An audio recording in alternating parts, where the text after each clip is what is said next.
Bien, chicos, entonces, como les decía, estamos en el pensamiento filosófico occidental y el pensamiento social latinoamericano. Hemos ido pausadamente. Tenemos que ir sacando algunas ideas, pero no hay ningún afán de avanzar rápido en estas consideraciones. Lo importante es que vayan entendiendo el punto. Vamos a ver un poco de este pensador Hegel, realmente algo sobre Hegel. Y decíamos que Hegel era un idealista. Pertenece al idealismo alemán, donde están Kant, Fichte, Schelling, otros pensadores además. Pero ¿qué quiere decir esto de idealismo? Pertenece obviamente a esta corriente que se llama el idealismo alemán. ¿Qué quiere decir esto de idealismo? ¿Alguien buscó, encontró tal vez? Yo les sé. A ver, Es un conjunto de corrientes filosóficas que niegan la realidad al objeto del conocimiento, es decir, que niegan la existencia de cosas independientes de la conciencia. ya. Entonces, no existe nada independiente de la razón. Hay realmente dos formas de razón, una para el conocimiento y otra para la moral, pero nada está fuera de lo que es propiamente la razón. Todo está ligado a la razón. No hay nada por fuera de la razón, ningún ámbito fuera de esta perspectiva. Dentro de esta consideración, entonces, propiamente hablando del idealismo alemán, comienza con la perspectiva de Kant y termina con Hegel, y realmente trata de mostrarnos que el punto central es esta razón. ¿Qué más nos dice Hegel? Hegel radicaliza la postura del sujeto, identificándolo como un agente creador del conocimiento. Entonces, en esta perspectiva, Hegel, el creador del conocimiento es el sujeto. ¿Por qué razón? Porque el sujeto es el que obviamente tiene la capacidad de razonar. Poco a poco se comienza a ir planteando una idea de subjetividad en la que priman las capacidades individuales para pensar y formular teorías. A partir de que Hegel comienza a radicalizar esta idea de que el creador del conocimiento es el sujeto, se viene a dar una perspectiva, se viene dando una perspectiva, que es la subjetividad. ¿Cuál es el problema con este idealismo alemán? Este idealismo en general, la idea del idealismo, que todo está creado desde el conocimiento subjetivo. Entonces puede caer en inconvenientes de subjetividad. ¿Qué quiere decir esto? Que solo lo que yo opino desde mi punto de vista es lo correcto y que todo lo demás no es correcto. Dentro de esta consideración, entonces, tomando en cuenta Hegel y su perspectiva dentro de lo que estamos nosotros revisando, tiene Hegel una metodología tomada de Platón que se llama la dialéctica, que intenta contraponer los elementos en la realidad. Hegel piensa que si los seres humanos continúan desarrollando este método, podrán captar la verdad absoluta y universal. Cuando se afirma cualquier cosa, en concreto en una tesis, debe existir una fuerza o una opinión contraria. Voy a ejemplificar un poco esto, que es importante también para entender el criterio del sujeto, de la subjetividad. utiliza el método de la dialéctica, método dialéctico. Es un método argumentativo que lleva una conclusión superior mediante la síntesis de dos principios contrapuestos. Es decir, tengo una perspectiva positiva y una perspectiva negativa, y de esto se saca una síntesis. Así cree Hegel que se va generando el conocimiento. Cuando se afirma cualquier cosa, esta cosa que se afirma debe tener una contraparte. Hegel afirma que repitiendo esto, tarde o temprano los seres humanos alcanzan un conocimiento absoluto que realmente les lleva hacia la verdad. Entonces, si se acepta, por ejemplo, una norma, una ley, debe haber una ley contrapuesta. Esta sería la tesis y esta la antítesis, es decir, lo contrapuesto. Si yo afirmo que, por ejemplo, vamos a ver un ejemplo.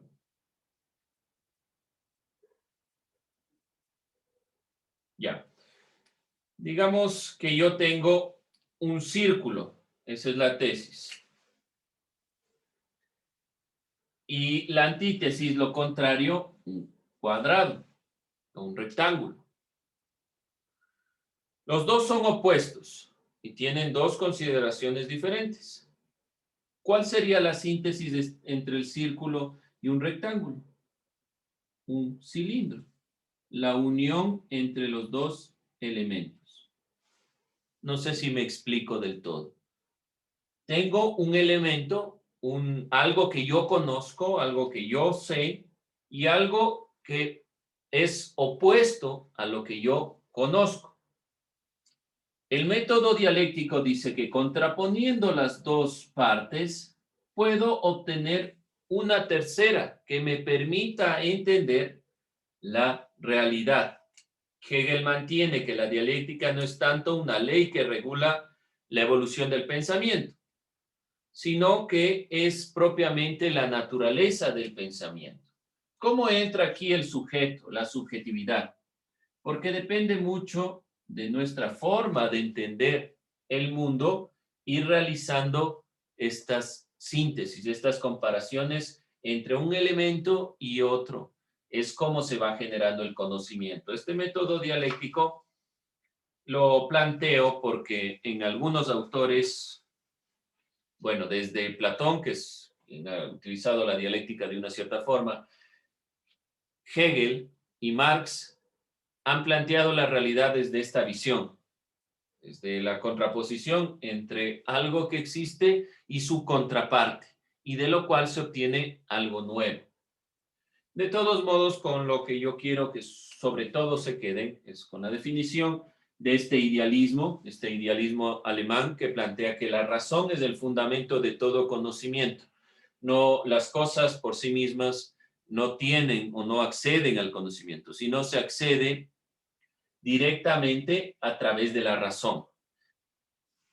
La idea de que el creador del conocimiento es el sujeto, no el conocimiento está ahí, sino que el sujeto es el que va creando conocimiento y lo radicaliza tanto que ya se comienza a hablar de subjetividad, de que el criterio es propio de estos sujetos. Bien, vamos a cerrar esta perspectiva del concepto de sujeto en estos tres autores que son los que han trabajado. Bueno, hay varios autores del idealismo y demás, pero los más conocidos sobre todo, los más relevantes. Dentro de esta perspectiva, vamos a ver también qué nos dice la filosofía latinoamericana sobre lo que estamos planteando. Vamos a ver un poco este elemento. Eso en cuanto al sujeto. Primer tema, primer problema, sujeto. Es decir, un tema netamente de la modernidad, moderno. Hemos visto en algunos autores Hemos visto desde Descartes, Kant y Hegel las perspectivas que plantean principalmente que el sujeto es el que crea el conocimiento. Para estos tres autores, y desde su frase pienso, luego existo, para Kant, sobre todo este pensamiento que se centra la atención en el espacio y el tiempo determinado donde se crea el conocimiento, pero que sigue siendo el sujeto, porque también es un idealista, o pertenece por lo menos en la transición hacia el idealismo. Dentro de esta consideración, Hegel plantea ya esta perspectiva mucho más profundamente, donde el sujeto es el que crea conocimiento. Ahora, en cuanto al conocimiento de la realidad, otra de las problemáticas tradicionales es la creencia de que se puede conocer la realidad tal cual es. Los conceptos que describen el mundo se consideran como verdad y se aplican universalmente a todo lugar y tiempo. El conocimiento era una aprehensión de autenticidad. Esta idea de conocimiento centrada en lo absoluto ha sido sometido a fuerte crítica por medio de la filosofía latinoamericana. ¿Por qué digo esto? Primero, ¿quién es el que conoce? El sujeto. Soy yo el que conozco la realidad. Yo soy el que me planteo la realidad. Como dice Descartes, puedo dudar de todo excepto de que estoy pensando, de que estoy conociendo. Por lo tanto, este conocimiento, el conocimiento de la realidad, puede realmente ser asequible, puede llegar a el conocimiento del ser humano. La realidad puede ser conocida. No sé, y sobre todo considerada como verdad. No sé si se entiende esta perspectiva de lo que estoy diciendo. Si algo no se entiende, por favor, pregunten. Se puede ir aquí entrelazando algunas perspectivas. Repito, sujeto para la modernidad. El sujeto es el que conoce la realidad, es aquel que accede al conocimiento. Y esta perspectiva se llama subjetiva, porque depende de mi criterio el conocimiento de la realidad. Pero según esta perspectiva, el conocimiento nos puede llevar a alcanzar realmente la realidad. Puede la realidad ser conocida, puede ser verdaderamente conocida, aplicada universalmente en todo lugar y todo tiempo. ¿Qué dice la filosofía latinoamericana? Aquí es ya donde nos vamos introduciendo dentro de la crítica propiamente. Como el sujeto es el que conoce, el sujeto es el que debe alcanzar la verdad, entonces la realidad es aquella que se guía por la razón. ¿Qué pasa? Aquellos grupos que no se han guiado por la razón, entonces no pueden alcanzar la verdad. Primera consideración. Vamos a ver. Esto como síntesis dentro del propio conocimiento para que se tenga claro. Vamos con la filosofía latinoamericana. ¿Qué dirá esta filosofía? Filosofía latinoamericana.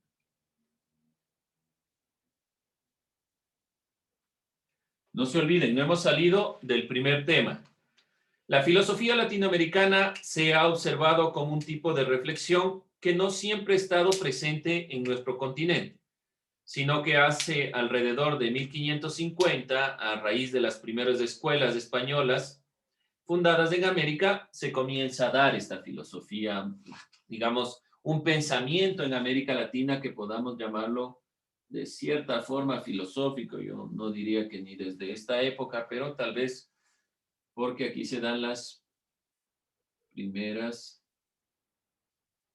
escuelas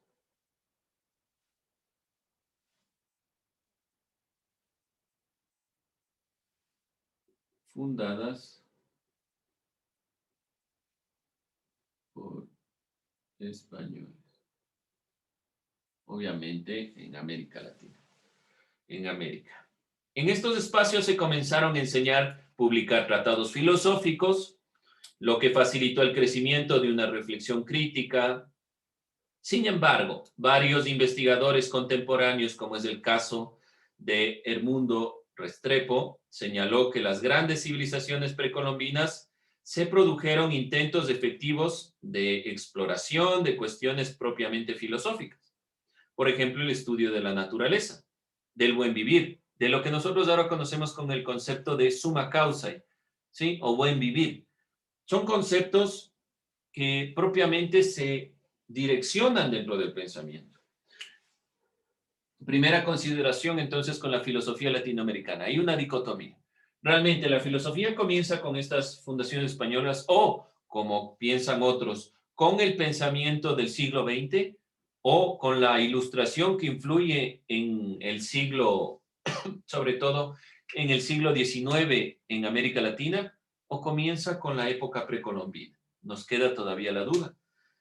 La principal característica de la filosofía latinoamericana es su significativo interés por las preocupaciones sociales. A la filosofía latinoamericana no le importa tanto el tiempo, la preocupación de lo indubitable, de las perspectivas, de las nociones, de la duda. Principalmente la preocupación o el interés fundamental de esta filosofía es lo social. Este enfoque se puede interpretar como una reacción a las circunstancias económicas y políticas de América Latina, a la situación propia que tenemos. Dentro de esta consideración, podemos decir que tal vez el interés dentro del ámbito filosófico ha sido mucho más lo político, la práctica de la filosofía, más que el ámbito netamente teórico. Es por una situación contextual que a la filosofía latinoamericana le interesa sobre todo.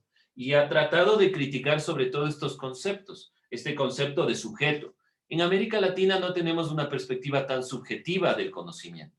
El conocimiento se crea a través de la comunión, de la conjugación de cada uno de nosotros con el aporte conjunto de cada uno de nosotros.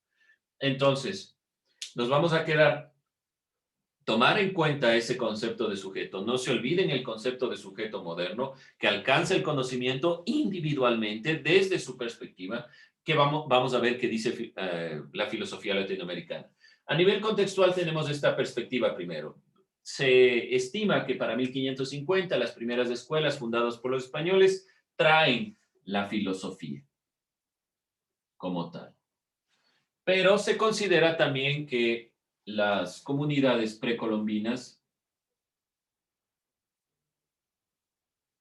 tenían nociones filosóficas, ¿sí? Es decir, ideas de la filosofía, perspectivas de la filosofía. Vamos a ver la generación de algunos pensadores como fundadores del pensamiento filosófico, que ha caracterizado nuestra perspectiva en cuanto al pensamiento. La generación de fundadores de pensamiento latinoamericano estuvo marcada por la influencia de pensadores europeos, eso es evidente, no podemos salir de esa perspectiva. Así, la influencia de José Ortega Gasset es fundamental, ya que se encargó de abrir el diálogo con influyentes ideas de corrientes alemanas, francesas, para el continente americano. Si nosotros ponemos dentro de la filosofía latinoamericana, uno de los pensadores importantes desde el español José Ortega y Gasset.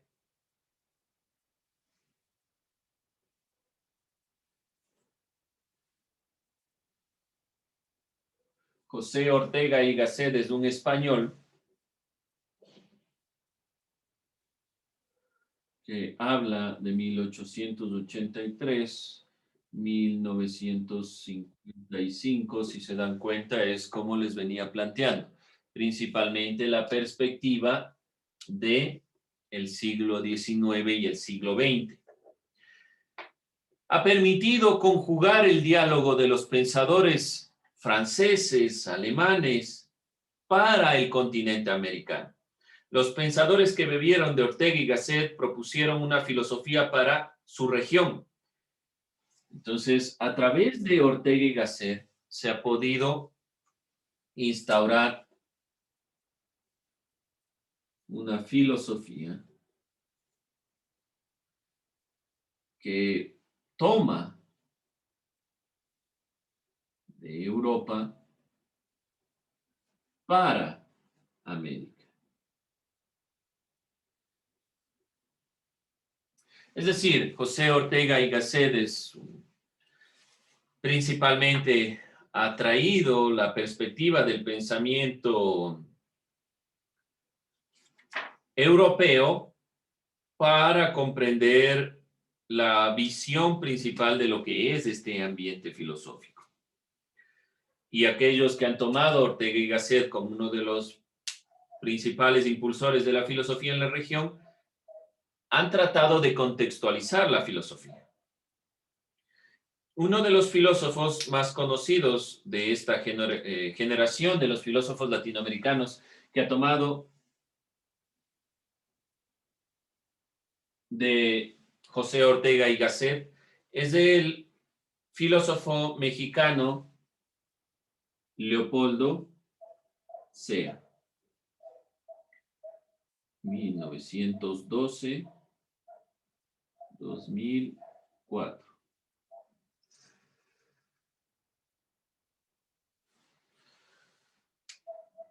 Quien se concentró en la problemática de la identidad latinoamericana. Su preocupación es la identidad.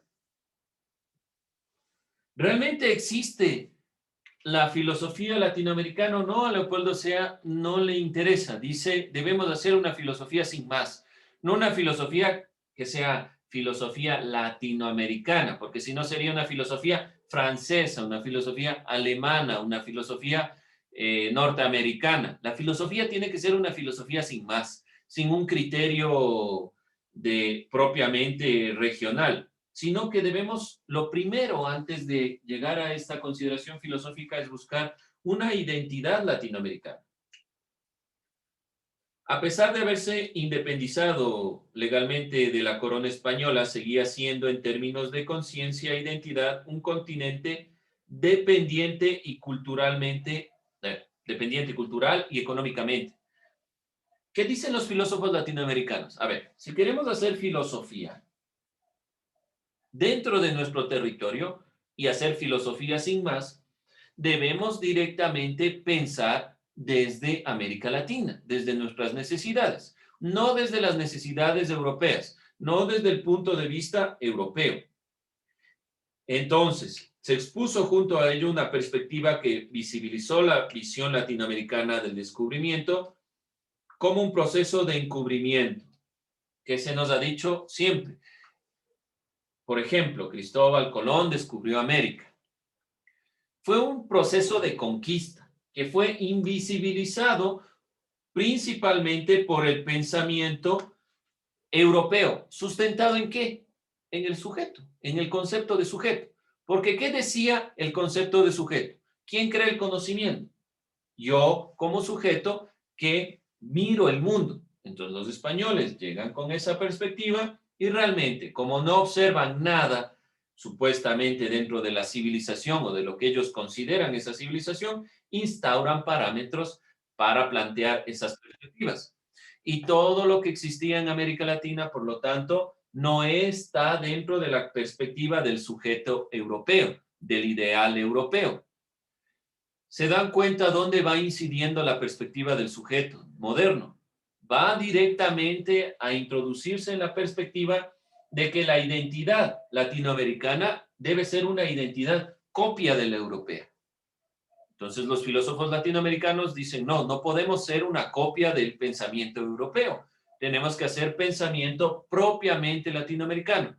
Y para crear un pensamiento propiamente latinoamericano, entonces debemos buscar nuestra propia identidad. La identidad nuestra, la identidad no es una identidad copia europea, es una identidad construida a través de las necesidades propiamente latinoamericanas. ¿Sí? ¿Dudas, preguntas, inquietudes? Espero que no se entremezclen los conceptos y por qué vemos el concepto de sujeto y filosofía moderna para entender lo que pasa en América Latina. Bien, jóvenes, vamos a terminar y a cerrar con esto. No vamos a ver más. Estaremos viendo la siguiente clase y complementando estos elementos para cerrar esta perspectiva y hacer una crítica al sujeto. ¿Con qué vamos? Al sujeto moderno. ¿Con qué vamos a terminar cuando acabemos esta parte? Ustedes realizarán una crítica al concepto de sujeto a partir del pensamiento latinoamericano, ¿sí? Les adelanto, no es un trabajo para ningún día de esto, sino para que ustedes vayan tomando en cuenta lo que hemos puesto en clase, ¿sí? Listo, jóvenes. ¿Dudas, preguntas, inquietudes? Espero que quede claro. A mí me queda a veces la duda si realmente queda claro o no. ¿Por qué les digo esto? Porque algunos conceptos se entremezclan y no son tan sencillos de explicar como parece realmente que fueran. Entonces, siempre pregunten, ¿sí? Con eso termino.